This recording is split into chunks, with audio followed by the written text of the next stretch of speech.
In his latest essay titled ETF Wif Hat, Arthur Hayes, the founder of the crypto exchange BitMEX, delved into the intricate relationship between traditional finance and the burgeoning field of cryptocurrencies, specifically Bitcoin. Hayes draws parallels between the current financial strategies of global elites and historical practices, suggesting a continuous pattern of preserving existing financial structures. And Hayes begins by comparing the elite's efforts to preserve the global financial status quo to the exorbitant costs incurred in the last moments of life and healthcare.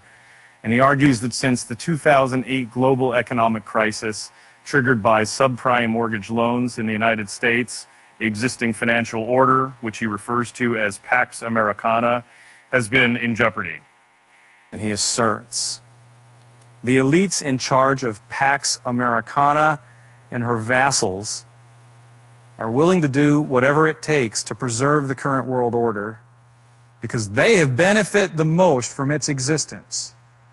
And consequently, central banks around the world, including the Federal Reserve Fed in the US, the European Central Bank, the People's Bank of China, and the Bank of Japan, resorted to massive money printing efforts to alleviate various symptoms of this crisis. And Hayes points out that this strategy led to an unprecedented global debt-to-GDP ratio and historically low interest rates, with nearly $20 trillion in corporate and government bonds yielding negative returns at their peak. This situation, according to Hayes, did not benefit the majority of the world's population, who do not own sufficient financial assets to gain from some monetary policies. In this context, Hayes introduces Bitcoin, created by the pseudonymous Satoshi Nakamoto, as a groundbreaking development offering an alternative to traditional financial systems. He describes Bitcoin's creation by Satoshi Nakamoto as a moment where a lotus saw blooms in a pond of dung, signaling a new era in financial independence and global scalability. However, Hayes notes that Bitcoin was initially too immature to serve as a credible alternative following the 2008 crisis. It wasn't until the financial turmoil of 2022, which included the collapse of several major banks and crypto firms, that Bitcoin and other cryptocurrencies demonstrated their resilience. Unlike traditional financial institutions, these digital assets did not receive bailouts yet continue to operate, with BTC blocks being produced every 10 minutes. In 2023, according to Hayes, it became evident that traditional financial systems could not sustain further monetary tightening. This led to a curious shift where BTC prices started to financially rise alongside increasing long-end U.S. Treasury yields, suggesting a growing investor skepticism towards traditional government bonds and a pivot towards assets like Bitcoin and major tech stocks. To counter this shift and keep capital within the traditional system, Hayes argues that the elite are now turning to financialize Bitcoin through the creation of exchange-traded funds, ETFs.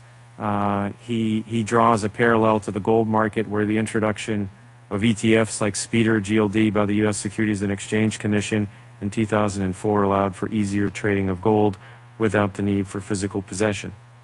And we see, to avoid this reckoning, the elite must financialize Bitcoin by creating a highly liquid exchange-traded fund. This is the same trick they played on the gold market. Hayes argues, thus, a Bitcoin ETF, Hayes posits, would enable traditional finance TradFi firms to manage Bitcoin investments, keeping the capital within the system. Hayes highlights the significance of BlackRock, a major asset management firm, applying for a Bitcoin ETF in June 2023.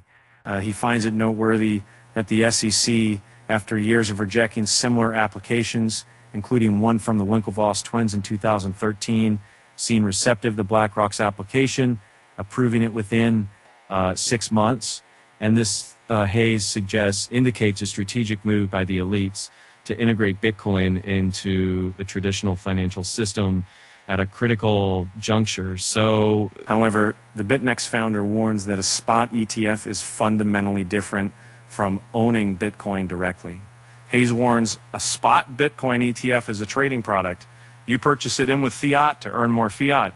It is not Bitcoin. It is not a path to financial freedom. It is not outside of the TradFi system. Looking forward, Hayes discusses the market impact of the spot ETF, focusing on the BlackRock ETF. Due to BlackRock's global reach and distribution capabilities, he predicts that the crypto and the export 40 from AT 567 to 86 to 23, because when the future online concealed the effect, absensing videos on the GDP, this company's now a few years of. In conclusion, Hayes reflects on the potential of the financialization of Bitcoin by TradFi to initially drive up the price of BTC in fiat terms. The bull market is just beginning. 2024 will be a choppy year with regards to price action, but I still expect by year end we will be at or above there an all-time high in the market cap of Bitcoin and the entire crypto complex in the name of Lord Satoshi. Yahtzee. At press time, BTC traded at $42,822,